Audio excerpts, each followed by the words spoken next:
Chair, fellow speakers, I hope you will all agree with me that we're all here tonight to get better at public speaking, and that means making progress. But according to my husband, I have a problem with progress because he thinks I'm a bit of a dinosaur.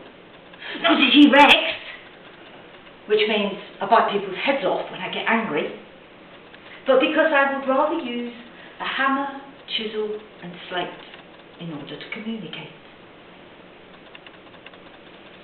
It's only down to him that I'm using Windows 7, otherwise I would still be on my first computer, and Brian will remember it's called an AMSTRAD. We were sold on the idea that computers would make our life easier and better, but I've yet to be convinced. Despite this, I'm all for progress, really. But for that, I read real books. And in this book, Sarah Archer says that comedy is tragedy plus time. So, having taken the time to reflect on the tragedy of progress, let me see if you find it funny. The dictionary defines progress as, I quote, a movement to an improved or more developed state. And improved means better than before, of a higher standard, more suitable, pleasing, or effective. So why do I have a problem with progress? Well, you see, it's the application. I miss this so much.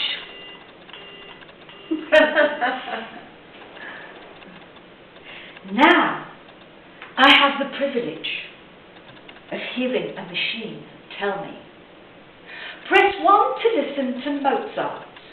Your call is important to us. Press 2 and we'll put you 6th in the queue. Thank you for your patience. All our operators are busy.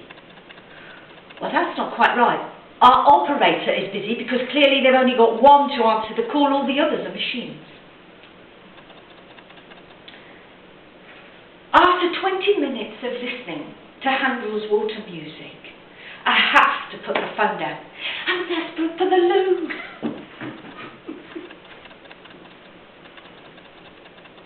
We were told new, bigger, updated is better. Better for whom, I ask? Not for me, if I have the privilege of having to pay to hear a machine telling me what to do. For other customers who are maybe less antiquated than I am. Possibly. For Barclays Bank, much more likely. So we've all heard we need to make progress with helping the environment by car sharing. So tonight, I thought I would share with you the tragedy of my keyless car. I've driven for 30 years. Right-hand drive, left-hand drive, manuals and automatics, without too much of a problem. But this keyless car is something else. Now, if it's keyless, what do you call this? It's bigger than my car that has a key.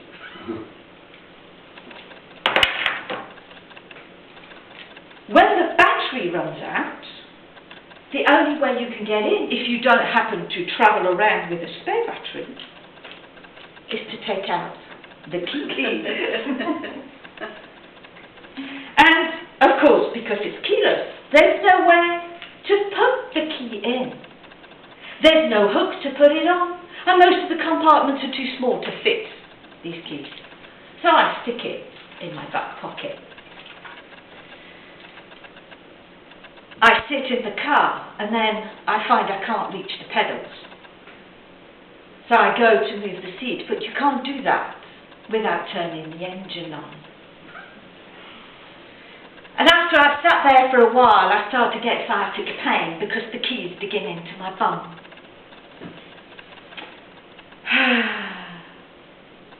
So, do you remember a time when you reversed in Tesco's car park and you got close to the bollard and you go off and you do your shopping, you come back, you can't quite open the boot? So what do? You get in the car, you take off the handbrake, the car rolls forward very slightly, you put the handbrake on, you go back and you open the boot. Well, this car is not only keyless, it's handbrakeless as well. There's now a little button that you have to press and you've got to press the clutch. So here I am with my shopping and I can't open the boot. What do I have to do? Well, I have to sit in the car and I have to turn the engine on to be able to move the car forward.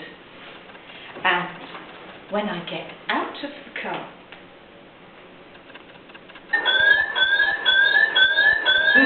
this is what happens.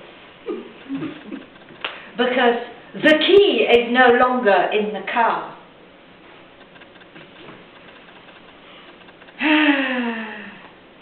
This isn't progress. This is noise pollution. My husband said it would be a great car because it's got a built-in sat-nav. So we wouldn't need to argue about directions anymore. But this model is a French model and it doesn't recognise English postcodes. Still, I get an opportunity to be a T-Rex every time he misses a junction. And I can bite his head off because he won't turn around. But this time, I can complain in French. Now, don't get me started on the temperature control. I like it at 20.5. He likes it at 20. Now, there isn't a screen between the two of us. So, how that works, I'm not entirely sure. But this feature is great because now we can argue without even speaking to each other. Coming back to where I started, I don't think we bought a keyless car or a brakeless car. I think we bought a computer on wheels. Back to the definition of how is anything that I've mentioned better, more suitable, pleasing, or effective. Technology attempts to replace our planning, our awareness, our decision making with all these fancy gadgets. These are critical skills we've developed over thousands of years, key to our survival. I would define progress as making things simpler, easier, so that we can be calmer and healthier, not more frustrated because we're hanging on to the phone and things don't work.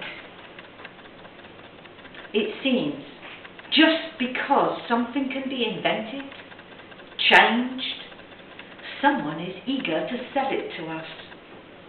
Progress is not about making change for the sake of being different or for design.